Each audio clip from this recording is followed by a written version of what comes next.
Je devrais donc le remercier parce qu'il va travailler tous les jours. Et j'ai dit, oui, vous n'avez pas besoin de dire merci tous les jours, mais vous pouvez ajouter comme, vous êtes tellement reconnaissant qu'il ramène un chèque de paix à la maison. Vous êtes tellement reconnaissant de pouvoir obtenir tout ce que vous obtenez pour les enfants pour Noël. Des gens qui divorcent.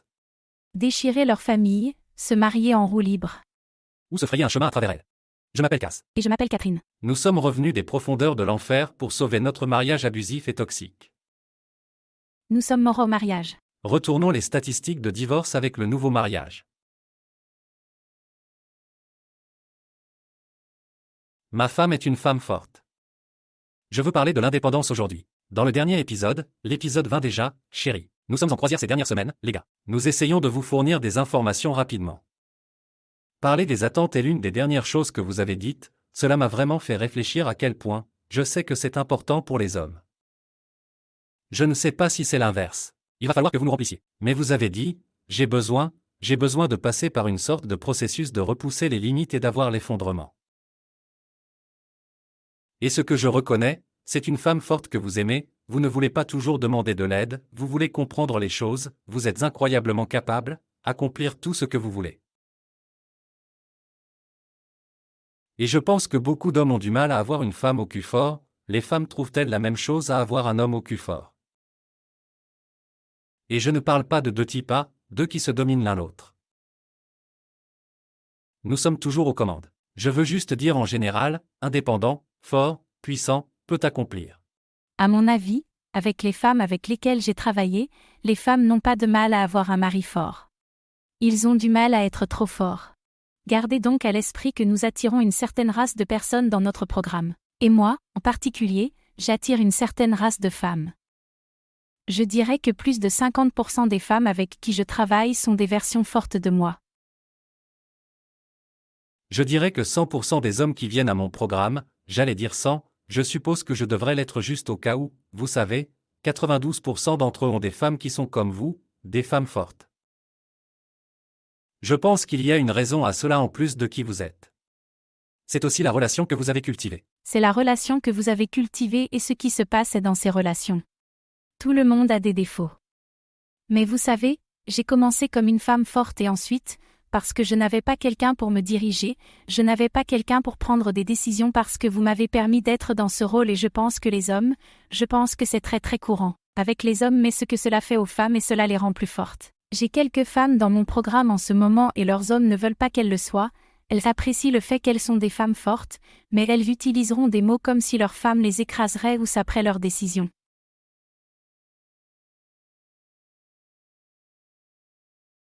Toutes les choses dont nous avons parlé et sur lesquelles nous avons vraiment travaillé pour que je puisse les refroidir un peu, ce que j'aime. D'ailleurs, en tant que femme forte, quand on se rend compte que ce n'est pas grave, on peut tomber là-dedans. C'est normal de tomber là-dedans. Quelqu'un va vous retenir. Rien ne s'effondrera si vous ne prenez pas toutes les décisions.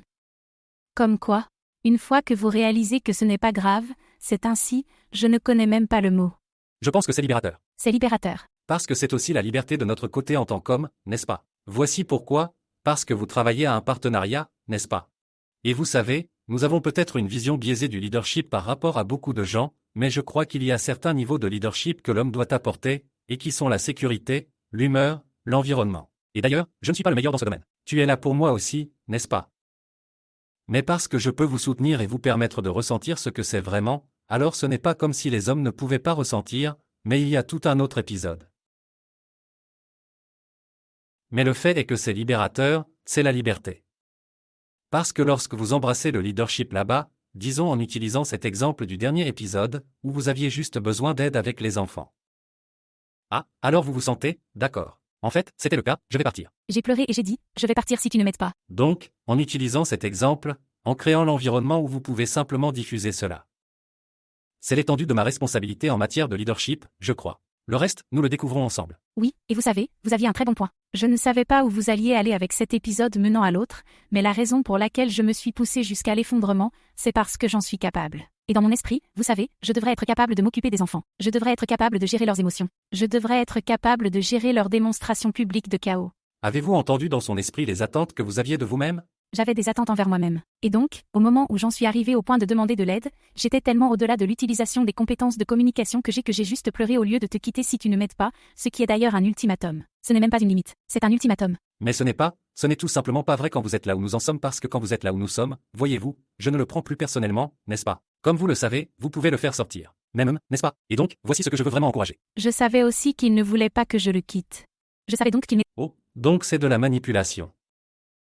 Non, j'ai juste pensé que c'était drôle. C'était mignon. Alors voici ce que je veux que vous compreniez d'abord, les gens parlent d'objectifs de couple, ils utilisent toujours ce hashtag pour cette merde. Je pense qu'ils font des objectifs de couple, des cœurs, peu importe. Écoutez, nous avons compris quelque chose au cours de ce voyage il y a très longtemps, c'est-à-dire que vous pouvez être un couple super puissant. D'accord. À quoi cela ressemble-t-il? Embrasse ta femme au cul fort et je veux dire qu'elle va baiser cette merde avec oh mon Dieu. Elle est trop indépendante. Oh mon Dieu, elle ne fait que contrôler. Oh mon Dieu, elle oublie le féminisme, merde, le féminisme, la masculinité, en disant que c'est toxique. C'est juste le mariage de la société. Ça ne fonctionne pas pour eux non plus. C'est de pire en pire, nous allons partout et nous avons reconstruit la vie si vite, nous avons été construits, nous ne dirions pas vite, mais si puissamment bien, il y a eu d'autres compétences de l'époque, mais si puissamment bien. Pourquoi nous sommes si forts ensemble? Pourquoi c'est un couple super puissant? C'est parce que j'ai embrassé sa force. Maintenant, d'un autre côté, vous avez dit quelque chose plus tôt, cependant.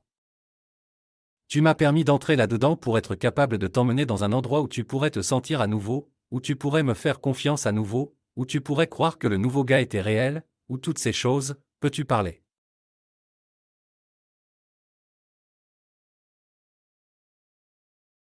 Pour les femmes qui écoutent, pour les inspirer un peu, donnez-leur des outils pour qu'elles, parce que beaucoup d'hommes essaient, ils essaient tellement fort. Et je ne dis pas qu'il faut suivre mon programme pour y arriver. Je ne l'ai pas fait, j'ai fait beaucoup de programmes, j'ai lu beaucoup de livres. Mais il y a des choses que les femmes peuvent faire à coup sûr. Maintenant, ne faites pas en sorte que nos gars se sentent écrasés parce que juste pour que vous sachiez si vous avez une femme heureuse, un mari heureux même s'il est en colère contre vous, d'accord, c'est juste la partie du cycle.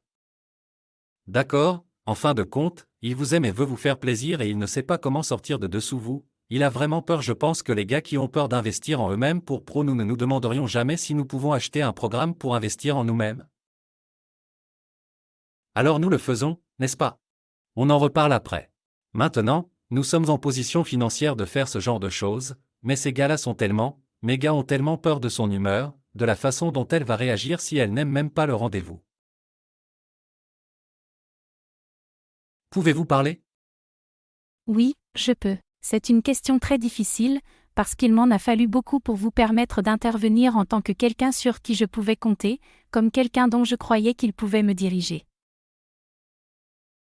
C'est presque douloureux pour une femme parfois de dire « D'accord, je vais faire confiance à mon mari ». Et la raison en est qu'elles ont peut-être déjà essayé de faire confiance à leur mari et que ceux-ci les ont laissés tomber, mais cela fait partie de la vie. Il faut échouer pour s'améliorer, pour réussir, il faut avoir des échecs. Et donc je pense que pour les femmes, je pense que la meilleure chose que je puisse faire est de reconnaître que c'est vraiment, vraiment difficile. Et plus vous êtes forte, plus vous êtes indépendante, plus vous avez dû faire les choses par vous-même, plus votre mari vous a prouvé que c'est vous qui devez prendre le relais, et c'est vous qui devez prendre les décisions. C'est vous qui devez faire l'horaire. Vous devez être.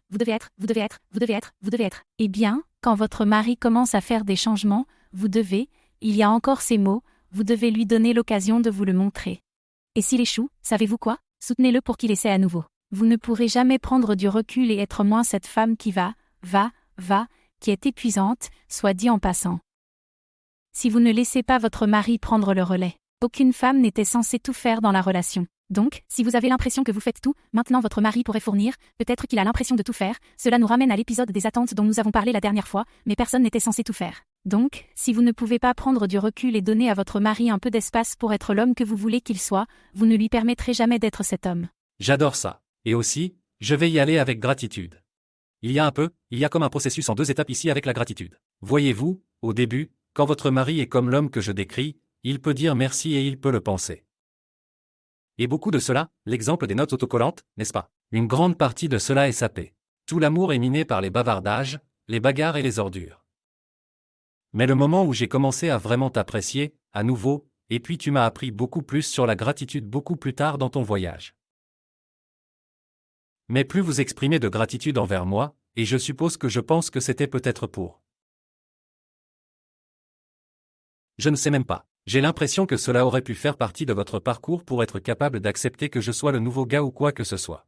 Mais une fois que vous commencez à être reconnaissant envers votre partenaire, quelle que soit l'étape à laquelle vous vous trouvez. C'est mon exemple préféré. Vous ne feriez même pas de changement si ce n'était pas pour votre partenaire. Soyons réalistes. Il y a très peu de personnes qui essaient d'apporter des changements lorsqu'il est trop tard. Droite?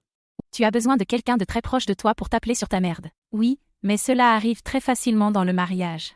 Mais je pense que c'est une question très difficile parce que vous savez, par le temps, que l'exemple le plus courant est celui des ordures, vos femmes se plaignent de votre mari à la poubelle. Mes gars se sentaient constamment. J'ai juste sorti les poubelles. Elle me crie dessus, tu ne sors jamais les poubelles, comme si c'était comme ça, c'est à quel point elle est déclenchée, mec, je ne sais pas, je suis comme, je dois presque commencer à confirmer.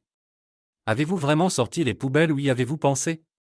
Vous savez, c'est fou. Mais quoi qu'il en soit, cela ne vous permet pas d'obtenir le même résultat que vous voulez, juste vous plaindre, juste apprécier ce qu'il a fait de bien. Et je pense que cela ira dans les deux sens, oui. Oui, la gratitude est énorme. Et l'une des choses auxquelles j'ai pensé quand vous disiez cela, c'est que dans la relation, nous entrons dans ce qu'on appelle la primauté des sentiments négatifs. C'est exactement ce à quoi cela ressemble. Vous êtes submergé par des sentiments négatifs.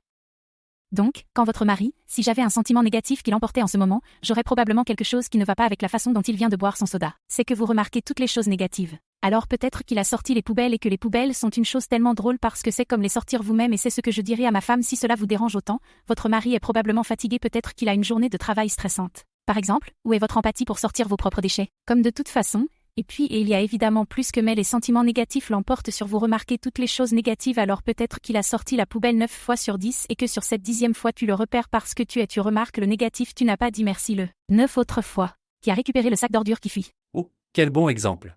Donc, vous voulez être? Vous ne trouvez que le négatif. Oui. Quel bel exemple. 9 fois. C'est tellement vrai. C'est probablement le meilleur exemple qui soit. 9 fois, vous ne l'avez pas dit. Donc, la raison pour laquelle la gratitude est importante, c'est parce que lorsque vous commencez à regarder le positif, vous commencerez à penser. C'est ainsi que vous sortirez de l'emprise sur les sentiments négatifs. Commencez à le chercher. Recherchez la perspective positive. Et lorsque vous voyez quelque chose de positif, montrez de la gratitude. Et j'aurai des femmes, généralement pas des femmes dans mon cours, mais j'aurai des femmes qui n'iront pas aussi loin dans mon cours, qui refuseront simplement de remercier leur mari. Et je suis comme, eh bien, bonne chance pour ton divorce. Vous devriez dire merci.